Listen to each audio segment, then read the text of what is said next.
it's Amethyst Virgo. I'm here with a video for understanding Scorpio energy. So I already did one for Taurus, Virgo, and Sagittarius if you want to check that out. And basically I am going through the major components of Scorpio energy: the sun, the moon, rising, Mercury, Mars, Venus. I'm not going to get into Saturn, Pluto, Neptune, Uranus in this particular video, but if you want that type of video, I can do that later. But right now I'm focusing just on the main sources of energy, okay? So first let's just get started with the sun, okay? Scorpio suns. How do you notice a Scorpio sun person? There is a certain intensity to Scorpio, even when they're not speaking. There's certain like kind of power that they have, and I don't want us to assume that power always means like you're always dominant, but there's just this very self-assuredness that is often present in Scorpio energy people, especially Scorpio sun. I do have my notes here, so if I'm looking down, that's why. I could do this video without notes, but I want to make sure I get in as much as possible. I think is informational. So Scorpio though can go through extremes, because you have to remember it's ruled by Mars and Pluto. So whereas Aries is always ready to go, Aries is seen, Scorpio can use some of that Pluto energy sometimes, and just is kind of chill, relaxed. But if you do anything to upset the Scorpio, you get into a power struggle with the Scorpio, you can see a different side of them, okay? That is very enterprising, that is very overpowering, kind of dominating in some moments. They like to exude control over themselves, Scorpio sun. They don't really like to show vulnerability. So a lot of times Scorpio sun person is not going to necessarily tell you all their deep secrets, okay, unless you're very close to them. When they feel away, they feel away. And it's because they trust their instincts. Remember, Scorpio is a water sign. So these signs do tend to trust how they feel. You can tell them whatever you want to tell them, but unless they actually feel it inside, they might not listen to you. They might not, try to see where you're coming from at times. But however, a lot of them can be very loyal to people they care about. So with that tensity, there's also that softer side where they want to care for and they want to make sure that their loved ones are provided for, their loved ones have what they need, or the women can be very motherly at times. Scorpio women can be very family oriented, and they want to help you and help everyone, all right? And they can have that warmth to them. So I don't want it to be like Scorpios are always what sometimes they're portrayed as, which is always portrayed as like Scorpios are vindictive, they're jealous. Know that they're jealous. Well, they can be jealous, or they think people are jealous of them, they're manipulative, watch out. Actually, you have to understand Scorpio is a water sign, so it is still emotionally based. So when a Scorpio does something, it's probably because their feelings were hurt, or they feel that you're trying to take their power away from them, and that's why they're reacting the way that they are. Okay, Scorpio moon. Now, when you deal with the moon, you deal with the layer underneath, okay? And the moon is going to be the inner self. The Scorpio moon is going to need to feel in control of themselves. So Scorpio sun wants to present like, I'm in control. I'm not going to show you vulnerability at all. The Scorpio moon might do things in order to make themselves feel like they're in control. So they might do things at times that you don't understand, or that seems, that it doesn't necessarily help other people, but they're doing what they need to do. Because remember, the Scorpio needs to feel instinctively that they are comfortable, that they're driving, they're making their decisions. They don't really like to be controlled by other people. The moon also Scorpio moon can sometimes put themselves first. Here's the difference. It's not like an Aries moon. An Aries moon puts themselves first because they really they're not really as cognizant of other people. This does not mean that they don't care about other people. It just means like the way that their energy manifests, sometimes they're only thinking about like, this is me, I need to do what I need to do, I need to feel comfortable, I'm in control, so I'm gonna do this. Now the Scorpio moon needs to, remember, it's an emotion. Scorpio is water sign, and it needs to feel comfortable. So they might do something sometimes that you're like, why would that Scorpio do that? It's because it emotionally makes them feel comfortable. Whether you agree with it or not, that's why they did it. They can hold grudges, sometimes even longer than the sun. Okay, remember, so the moon is your emotions, your feelings, and how you deal with those things. And again, the Scorpio moon trust themselves over other people. They're going to trust their feelings. If you say you love them so much, you want to be with them, but they don't feel that you're being truthful, it's not going to matter. Okay, so sometimes it's very hard to get through to Scorpio people. Some people might view it that like, once you're in, because they tend to be very loyal. Okay, this could be good or bad, because sometimes they can be loyal to the wrong people. Because remember, Scorpio trusts their feelings.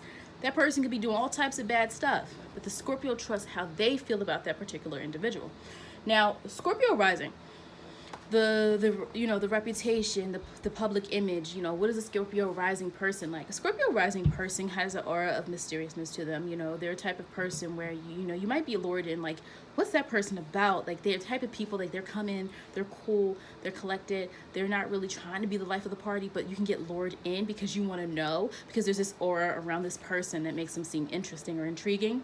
Tend to have a strong personality though, so even though they can be quiet at times, there's often this very strong personality, okay, that sometimes kind of seems like contradictory, like this person's not really vocally telling everything about themselves, but at the same time they have a very strong sense of themselves, and they have a very strong sense of how they view things and how, you know, transformation, how the world should be. Scorpio, that Pluto energy, Pluto is about transformation, so it's not uncommon to see Scorpios who are into transformative, you know, a transformative lifestyle, transforming personally, personal development, and things like that. Mercury and Scorpio, what these people like. So Mercury is how you learn and how you communicate. Mercury and Scorpio people tend to be really good at getting information. You know, it's almost like they're detectives, okay? And at the same time, they don't tell you a lot about themselves. So communicate, you know, if we're thinking about like a Mercury and Gemini person might tell you everything about their life. They're going to tell you all of that stuff. Mercury in Scorpio is good at uncovering things. They're also good at people let their guards down, I think, a lot around certain signs, because, you know, they trust you. If you're quiet, they'll trust you. Like, you're not going to say anything. You're not a gossip. You're not telling everyone's business. So a lot of times, and that could be true in some cases, unless the Scorpio is trying to get back at you. But Mercury and Scorpio, what you'll notice, sometimes you'll talk to this person and they're like, you get so comfortable, you'll just tell them all these different things. Water signs relate very well. Water signs can be really good at conversation because it's unlike air signs where it's like, let's talk about the outside and the world, and let's talk about small talk and things like that. You know, with water signs, it's like you feel like you can relate to them in some ways. Like, they can make you feel really comfortable, but you could walk away from a situation with a Mercury and Scorpio person like, dang, I told them all these things about myself. I don't really know anything about them, okay? So it's very common with Mercury and Scorpio. Inquisitive, they don't accept things at face value. Mercury and Scorpio people like to explore and understand for themselves, you know, which can be really good, you know. A lot of times people will accept whatever someone tells them, or someone that they like has an opinion, so they're going to follow that opinion. These individuals don't do it like that. Venus and Scorpio.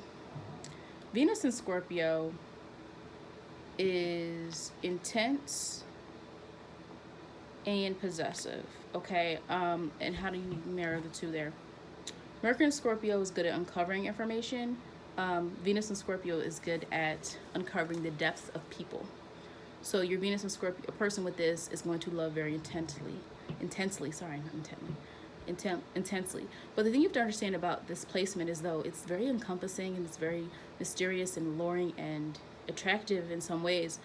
Some Venus and Scorpio people or Scorpios can love so intensely and so passionately and with so much loyalty that if they get hurt, it's very hard for them to recover. So it's not uncommon to find a Venus and Scorpio person who's either in a very long-term committed relationship or not in a relationship at all. Because if you love deeply, it's going to hurt when it doesn't end up the way that you want. Okay? And, you know, I think this can be very, very typical for male Venus and Scorpios, where, you know, you're giving some women, not all women are very emotional, but some women are used to love. And it doesn't mean that it doesn't hurt any less or more. It just means women naturally give. And so when a lot of men break that, you know, down that barrier, and a lot of men allow themselves to be vulnerable, it feels uncomfortable for them when they have to feel these emotions that they never felt before. Whereas with women are kind of used to feeling emotions. They're used to that feeling and that ebb and flow. Okay, Venus and Scorpio can be very secretive though at times. Again, it's almost like the Mercury and Scorpio, where they'll like dig a lot. They want to know a lot about you, but you might not know a lot about them. Normal love is not enough for these people. They need a really strong bond. If normal love, being with somebody just because they're there, is not enough for them. Okay, so even if some of them might have flings or anything like that, like, they're not really gonna usually marry the fling or be in a serious relationship with the fling. They want real, pure, attractive, very, you know, magnetic love, you know, that type of magnitude. Can be addicted though to turbulence. Okay, what you have to understand about Venus and Scorpio. First of all, Venus does not work naturally in Scorpio. Okay, it's actually a fall technically, right? It's not. Actually, it is a fall. Like, it's not an easy placement.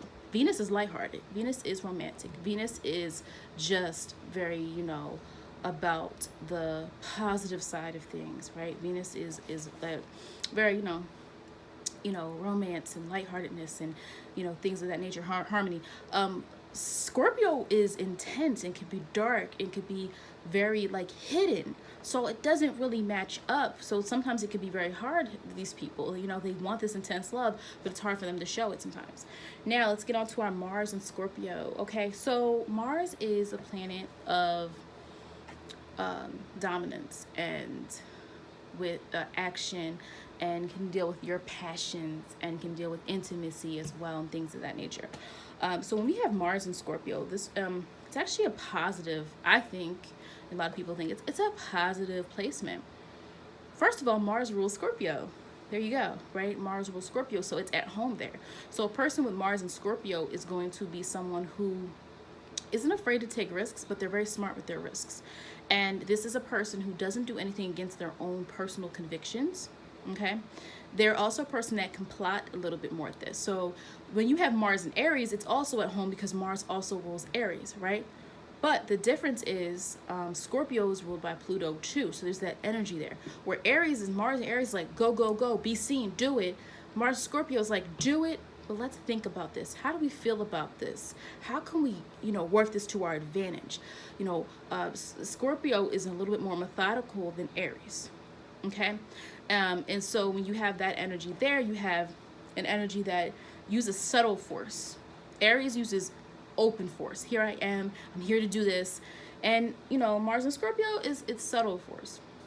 Okay, and another thing, actions are like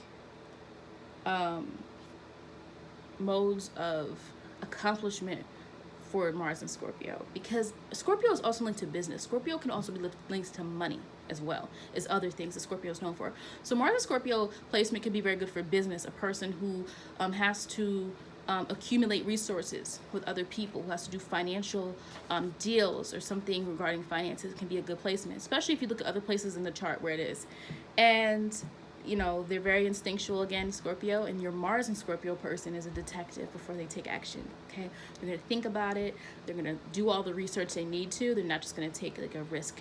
Okay, so if you like this video, please hit the like button. Be sure to also check out my other videos for understanding different energies of different signs.